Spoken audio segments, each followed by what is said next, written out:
Welcome back, listeners. I am joined today by a wonderful guest I'm so pleased to introduce. Her name is Miss Nadine Hachach-Haram. She is a consultant plastic surgeon and clinical lead for innovation at Guy's and St. Thomas NHG Foundation Trust. She's a specialist in breast and pelvic floor cancer. Miss Hachach-Haram drew on her passion for innovation, education, and global surgery to found Proximie, an augmented reality telehealth platform that allows doctors to virtually transport themselves into any operating rooms anywhere in the world to visually and practically collaborate. She is the co-managing partner of KHP Ventures and a TEDx speaker. I am honored to have her join today, and I want to give you just a brief background about how we met. In January of 2024, we were both at the American Society of Reconstructive Microsurgical meeting, and she was the keynote speaker. However, I want you to know that her talk impressed me so much that I took time to go over to speak with her. And she seems like such a larger than life figure to me because of what she's done, because of her passion. And yet I connected with her immediately. It was because we both want to leave legacies to our children, to teach them lessons in life. And I think that's what connected Nadine and I invited her to be on the podcast. I'm delighted you've joined me today, Nadine. Thank you so much. Thank you, Terry. It's such a pleasure to be here. And I agree. I really enjoyed our connection at the event, and I'm just honored to be here. Thank you so much. Well, let's go ahead and start with questions today. I really would like for you to share with us, Nadine, just the inspiration to begin plastic surgery training and specialize in microsurgery. And then we're going to roll that into the whole innovation and entrepreneurship that started Proximie. For sure. And I'd love to tell you the story and probably a correction, perhaps. Whilst my training and my fellowships were in microsurgery, over time, as I took on more of a portfolio career in both plastics and innovation, I've stepped away from microsurgery. I do the sort of non-micro breast recon, and then supporting obviously in pelvic cancer recon as well. But Thank very you. lucky to work in a department with some incredible microsurgeons who really inspire us in the work that they do and some of the recons in the recon cases. But my story really starts from my childhood. I was born in San Diego, a beautiful part of Southern California, and I moved to Beirut when I was about 9 or 10 years old. My family really wanted us to move back to connect more with our culture and with family. And my mom was an only daughter at the time and really needed to move back to look after her sort of aging parents. Mhm. And it was a real dichotomy of experiences. You know, you leave sort of sunny San Diego where everything's afforded to you. It's such a great place to grow up, and lots of great weekends on Mission Beach and things like that. And suddenly you land in Beirut that's kind of emerging from the war, where simple things that I'd taken for granted were not so available. Things like, regular water, electricity, transport mechanisms. How old were And of you at the course, time? I was about 9 or 10. So old enough Wow. to remember distinctly, Yeah. but young enough that you're sort of still malleable and adaptable to that Mm, experience. mm, And whilst when you describe it and you see it, I mean, even sort of driving past buildings where there are bullet holes in the buildings, I mean, just seeing that as a child is really imprints on your memory. But on the flip side of it, I also learned a lot about community and people coming together and sharing and supporting and the importance of family. And, in hindsight, it's probably one of the best things, my parents did sort of moving us at that age. But at that age, I also, because I was old enough to remember, was seeing a lot of the sequelae of war, right? All the trauma injuries, the blast injuries, the burns. I distinctly remember a girl in my class. I mean, she had full body burns. mm. Um, but she'd survived a pretty awful sort of blast injury, and we grew up in school together. but she had burn scars top to bottom. And so those were things that we saw and to some extent almost normalized as kind of this was part of growing up in Beirut, Lebanon. But it also makes you think about, the impact that those injuries can have on people's life, Mm-hmm. of how they adapt to society, how they can be contributing members to society. And so it was really important for me, even from that age, to just think about the role of doctors and how important the role of doctors can be. And of course, the importance of plastic surgery. And, as many people know, plastic surgery is not just about aesthetics. It's largely about, restoring form and function. And that has inspired me throughout my career. And I think what's also inspired me is when you see what can happen when you have lack of access to specialist care firsthand, it becomes really important for you to play a role in making sure everyone has access to that care. And I'll probably round out by saying, by the time I was sort of 14 and 15, this was kind of something I was very familiar with, sort of seeing this all the time. And unfortunately, growing up in the 90s in Beirut, there were still, wars happening, like the Grapes of Wrath War in 96. When the Kana massacre happened, that's my mother's village, where, over 180 people died. So, that was still very close to me growing up. And I was very lucky. When I was 14, I got introduced to a plastic surgeon from New York who used to come over and do reconstructive surgery, pro bono. And he, obviously I asked and persisted. I said, could I come with you? And he obliged, and he actually picked me up, I remember, at 6 a.m. that morning, and we drove to the local camp hospital where he was operating that week. And he let me sit in and watch him do reconstruction on young victims of burns contractures. And it was a simple thing. I mean, for plastic surgeons who are listening in, I mean, it was a Z-plasty and some skin grafts. It wasn't it's bread and butter plastic surgery, but it was transformative for her life. And I remember rushing home that day and telling my mother, I know what I want to do. I want to be a doctor. I want to be a reconstructive plastic surgeon. And so since then, I've committed, in my career to that, but also committed, and I'm sure we'll talk a bit more, to continue to build on that kind of desire to make an impact and a difference to people that don't have access. And that's been through my work in global surgery for over 10 years. That's been through my work at Proximie, and that continues to be in many other initiatives I do around reimagining the future of healthcare. You know what impresses me, Nadine, is that you mentioned that this surgery was so transformative for that young woman. But at the same time, all of this was transformative for you as well. It really was. I Yeah. still, when you have those like visceral memories of Yes. things, like I still remember the smells. I still remember the kind of giddiness in my tummy as I rushed into our family living room, the front room, to sort of tell my mother, I still remember where she was sitting, the furniture, like all of that. It's such a visceral memory, but such an important one. And I think when you have that desire and that almost that calling early on, you become so committed to the cause, and it transcends all, financial incentives or sort of career incentives. It's just really impact incentive. And I've been very, very fortunate to have that in my life. Not everyone can say that they get to do the thing that they love and they know makes such an impact every single day. Yeah. Wow. I'm thinking of your mother's response when you walked into the room that day. It must have been very, very much of an impact on her too.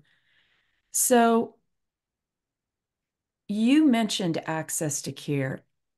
You know, that covers such a broad spectrum. Even in modern day era, in modern day countries, we have access to care issues. And so we'll roll this into the discussion about the development of Proximie, but there's just a staggering number of people around the world who are lacking safe surgery. So share with us that number and then what Proximie is doing, how you develop Proximie, and then, what they're doing to provide safer and more reliable surgery. Because I deal with so many patients, Nadine, in my nonprofit work who we talk about access to care often, but this is bridging a gap in that. So talk to us about that. I think that's super important. And in a way, I'll talk about the global numbers, and then I kind of want to bring it to that kind of the problem everywhere, not somewhere sort of concept. Yeah. Today, 5 billion people lack access to safe surgery. And that's 2/3 of the world's population. It's a staggering number. It's more than, HIV, malaria, TB combined. Although those diseases have received, rightly so, lots of support and funding and airtime, surgery's always been that kind of like forgotten child that hasn't really had that much, you know, airtime years ago, although that is changing now when we look at the WHO, we look at sort of stuff happening in the United Nations and others. And I remember, as I was kind of getting into med school, I knew, and that came from my sort of previous upbringing, that I needed to be involved in global surgery. Not because I was aware of any numbers. I was as ignorant to the numbers as anyone else. I just knew that I wanted to make an impact in places that perhaps had less access. So, for 10 years, I worked with many great charities and not-for-profits and traveled the world, supporting sustainability, capacity building, education and training, translation of new techniques and new devices. And we had really great partnerships with some of the big med device companies as well, who donated loads of equipment to help us go out and train, these really incredibly inspiring healthcare workers in other countries that, honestly, we learned as much from them as they learned from us. It was such a great, great partnership. Mm-hmm. And I distinctly remember, work in Vietnam I did for 10 years, even as a med student and trainee, learning from my own mentors who were going on these missions and would take me along, but learning from the local teams as well and how they managed with different equipment, limited equipment, et cetera, and just high volume sort of complex cases. But at the 10-year mark, and we all look back and kind of audit the work we're doing and review ourselves. Like we take a critical look at ourselves. And, whilst definitely for the first few years, there's a whole that kind of feeling of, you pat yourself on the back and I'm doing good work. I'm going out, I've treated, we treated 50 patients on this mission. We treated 40 patients. We saw 200 patients. It was great. And it is great. And it is impactful, and every life matters and every change you make matters. But I was just it was almost like a punch in the gut when I read the report that had come out. And it was just that I had returned from like the 10th mission. And I just thought to myself, like, where, in what organic capacity are we going to ever manage to this number? I mean, this is just such a big number that we have to do something differently, because there's no number of missions or fundraising. And these are not cheap missions when you think about all the cost of travel, accommodation, equipment, time, to do. Like it just seemed so insurmountable in the way that we were doing it, albeit all well-meaning and all great effort and all inspiring. And, I don't want to take away from any of the amazing mission work and global surgery work that so many people have contributed to. Right. But I started to dig into the numbers a bit more. I thought, okay, I talk to people and they say, yeah, but that's really a global South issue. That's not an issue with us, when I talk to colleagues in the West. But then you dig into the numbers in the West as well. And we know that there are huge variations in care. In the UK, you're almost 14 times more likely to suffer complications of colon surgery between one hospital and another. In the US, we know there's huge discrepancies between urban and rural areas, where there's sometimes only one expert in a particular area, and it's so hard to recruit to those incredibly rural areas. And so we have to sort of take a really critical eye at surgery in general, not just kind of the global South surgery as sometimes people look at it. And so I started to think about, how can we do things differently? Because the current model of care is not going to scale to 5 billion, and it's not going to address the inefficiencies that we've described. But what if we could look to other industries and see where they've been able to learn, scale, disrupt, change? And there's no doubt when we look at financial services, aviation services, all kinds of services, that technology has played a big role. Just look at what we do on our phones. I mean, we literally do everything on our smartphones. We bank, we shop, we stay in touch with family, we stay up to date with content, and we're very comfortable with it. And so why wouldn't we do the same in healthcare? And could that democratize access? Because even though you have discrepancies in GDP and financial wealth, for whatever reason, a huge amount of the world's population seems to have access to mobile phones.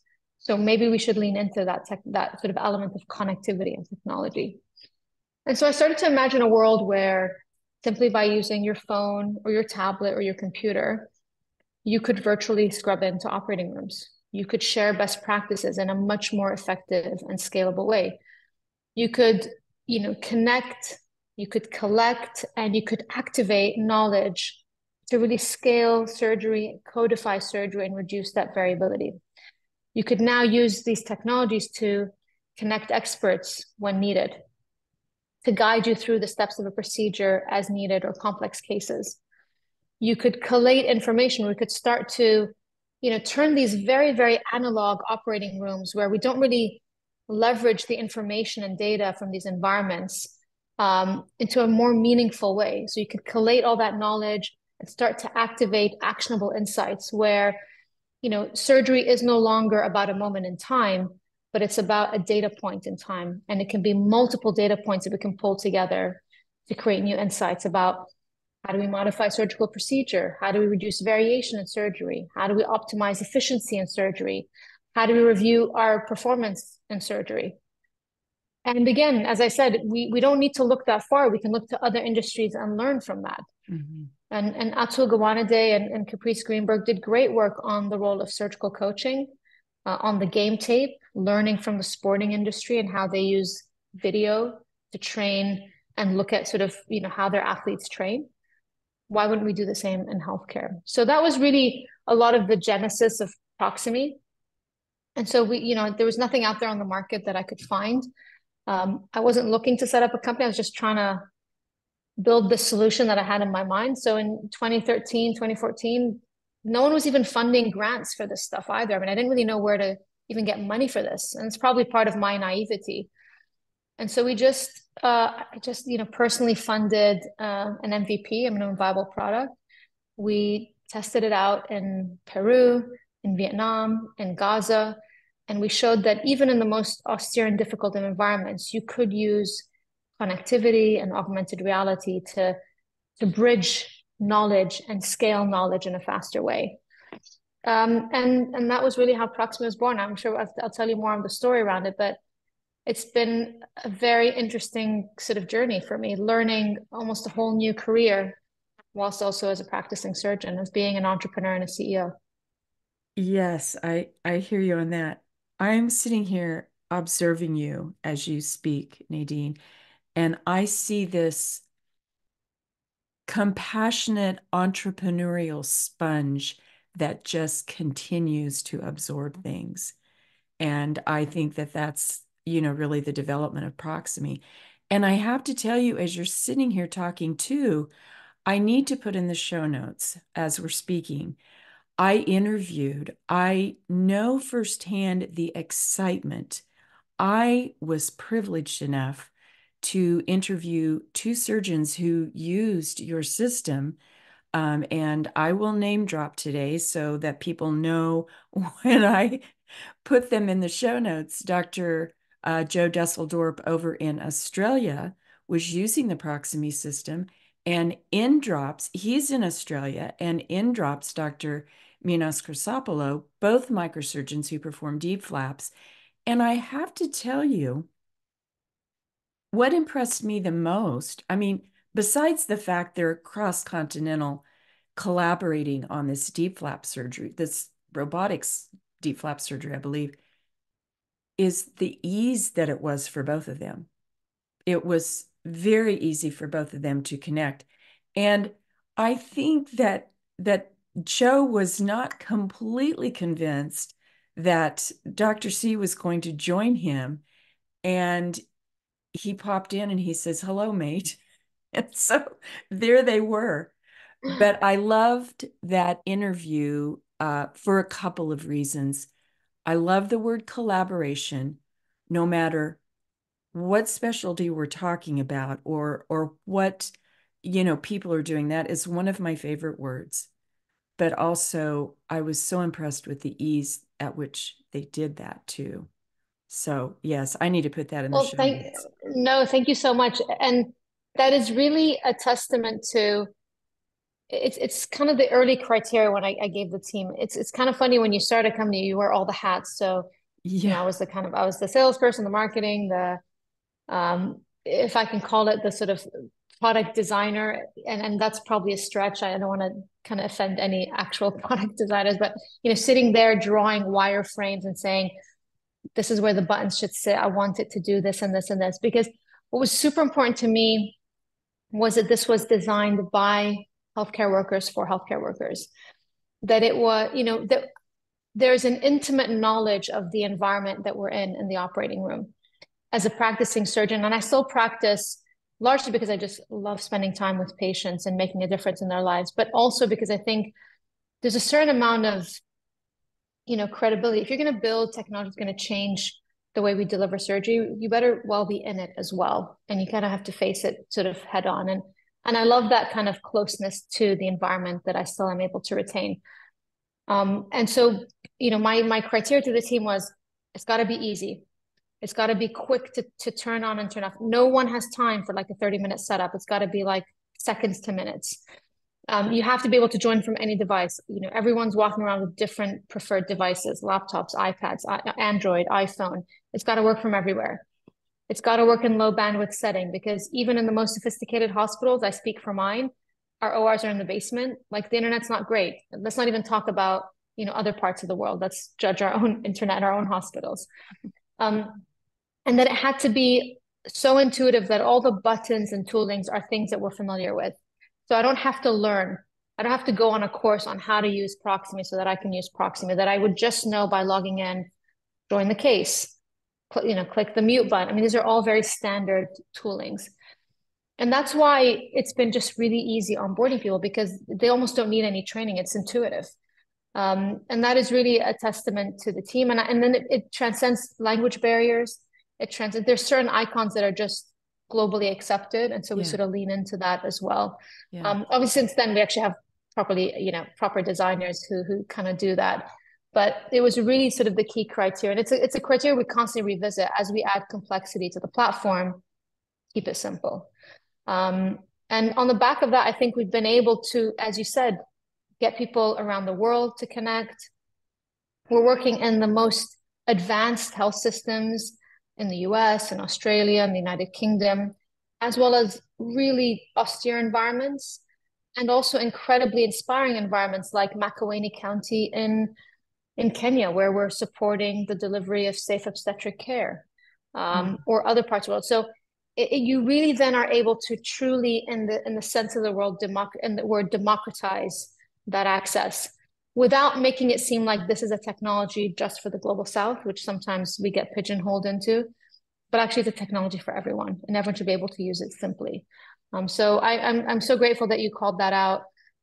It is something we do kind of spend a lot of time focusing on, and yeah, so far so good. Yeah. Well, before we started recording today too, Nadine, you asked me about a conference that I was just at this weekend. So I just want to touch on that for a minute. That requires time for surgeons or whoever's attending the conference. It requires time. It requires money for travel.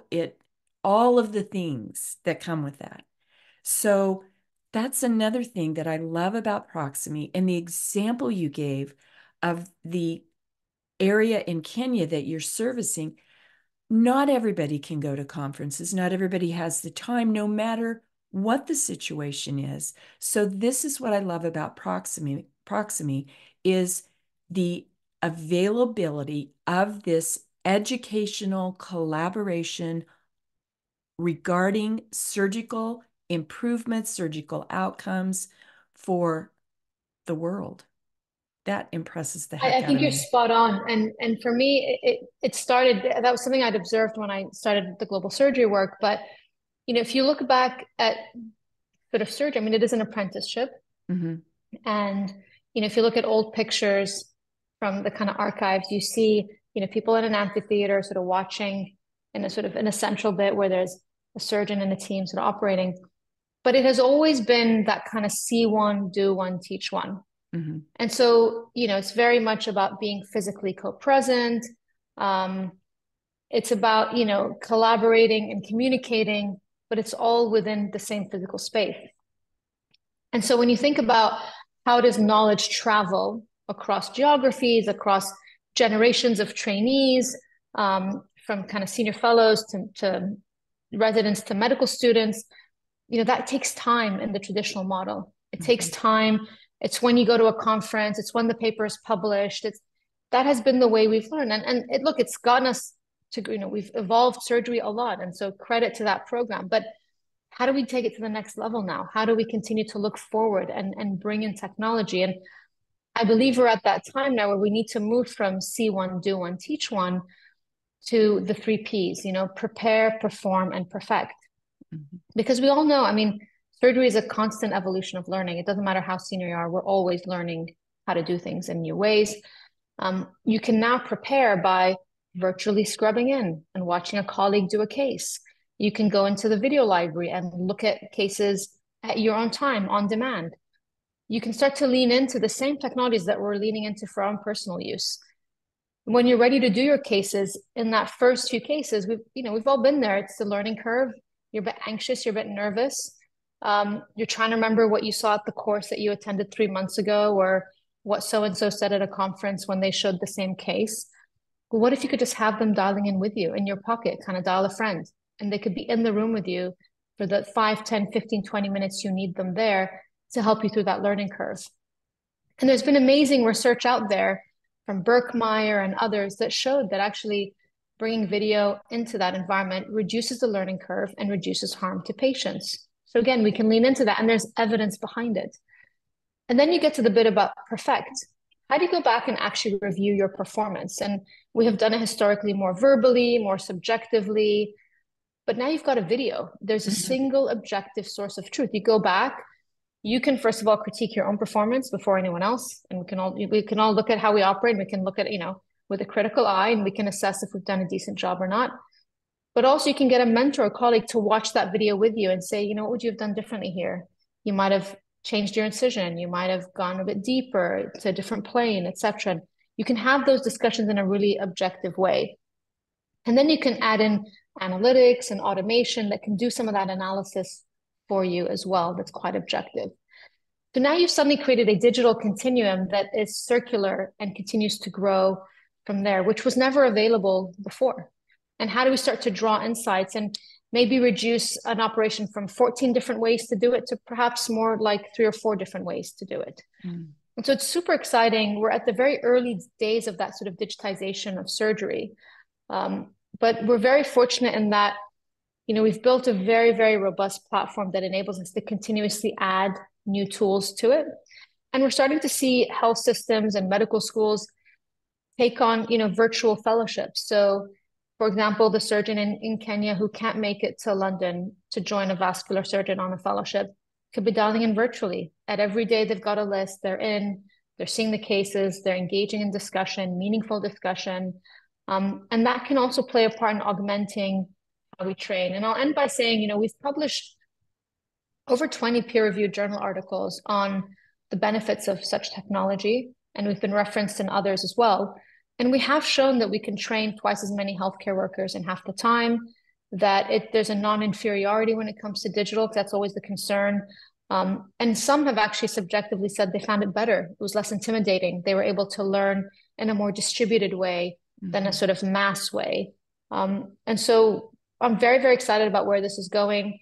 And this is only going to be successful when people really adopt and translate it. So the doctors that you mentioned, I give them a huge shout out and credit to them, and many others like them that are engaging with the technology, using it, giving us feedback, giving us suggestions about how to evolve it even more.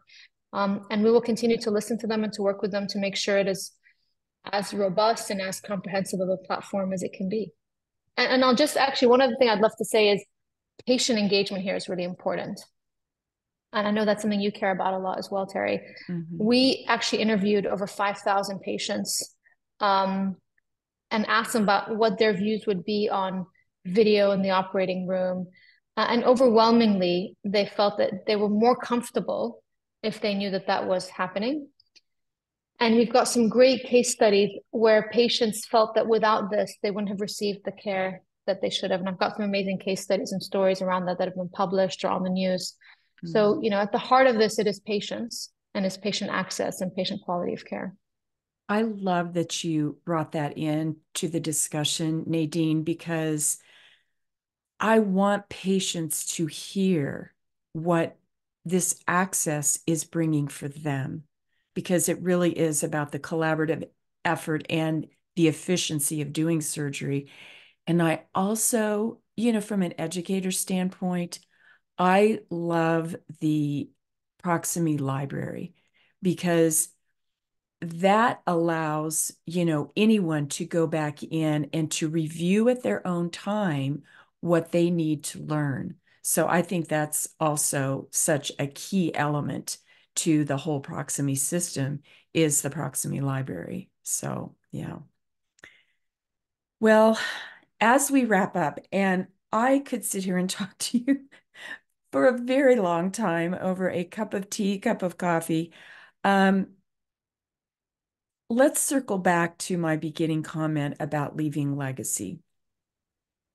I know the discussion that we had in the Bahamas at ASRM was a discussion about me leaving legacy not only to my two sons in the work that I do, but to my grandchildren.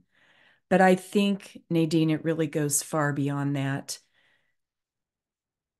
Just speak to us a minute about what it means to you as a woman, as an entrepreneur, and what you feel your role is, and what gets you up in the morning to continue this work. Thank you, Terry. I think that's a great question to end on. I mean, like you, I mean, I'm very influenced by family. I'm very lucky to have three sisters, amazing parents that have supported me throughout, but also in my own, family, an incredibly supportive husband and three great kids, one of which I hope will be applying to medical school as well next year. Um, Truly, I think, I still remember the kind of voice of my grandmother who was a big influence on my life. And she always said, whatever you do, make sure it impacts the lives of others in a very positive way. And that's really what drives me. And I think what drives us all at Proximie to try and make a difference, to create sustainable impact through people-centered technology, design and deployment, and enabling teams to enhance what they can do for their own communities. It's not about us getting credit or about me getting credit. It's about empowering others to be successful in what they want to do and help them overcome some of the significant challenges that we face in healthcare. Help them, reimagine new ways of delivering care. And, to date, we've been deployed in 800 hospitals across 50 countries, and we work with over 40 major medical device companies. And that's, I think, a great record so far. We've got a lot more to do. And, you know, at the end of the day, it does, though, come down to people. And, in the same way that this technology is impacting so many people around the world, the same technology impacted my own mother. And by using this technology, we were able to help her get the care that she needed in a very, very difficult time for us as a family. So I think I'll leave it with that. This boils down to people improving their lives, changing their lives, and being, champions and ambassadors for that change wherever we can. And I'm very, very lucky to be in a fortunate position to be able to do that for people in the seat that I sit in. I'm going to keep in touch with you, Nadine. You had me in your comments at empowering others. So we will leave it at that. And we will also leave in the show notes all the links to find out about Proximie and about the inspiring Nadine. Thank you so much for joining me today on the podcast. Thank you, Terry, so much. And I look forward to catching up in person at some point too, as well. I would love that. Take Thank you all for care. listening. Thank you. Take Uh-huh. care. Thanks. Bye. Bye-bye.